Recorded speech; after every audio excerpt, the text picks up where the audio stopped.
Camera மேல ரொம்ப ஈர்ப்பு இருக்கக்கூடிய நபர்ன்ற மாரி ஒரு ஐடியா வருது. கம்பேரிட்டிவ்லி டைரக்ஷன்லயும் இருந்திருக்கலாம்.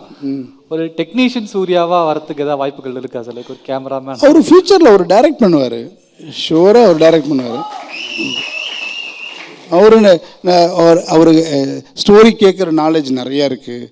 ஸ்டோரி நிறையா கேட்டு வச்சிருக்காரு. இப்போ இந்த படம் பண்ணலாம், இப்போ இந்த படம் பண்ண வேண்டாம், இப்போ இந்த படம் பண்ணணும் அப்படின்னு. அந்த ஃப்ளைட் ஃபிலிம் பார்த்தீங்களா, அதுக்கு எவ்வளோ மெனக்கெட்டு இருக்காருன்னு நீங்கள் பார்த்தீங்கன்னா தெரியும்.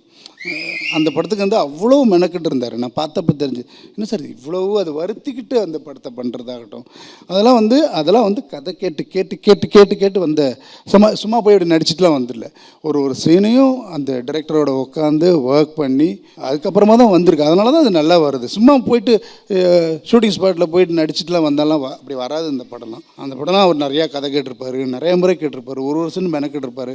அவர் அது ஃபுல்லாக உள்ளார உட்காந்து ரிஹர்ஸ் பண்ணியிருப்பார்.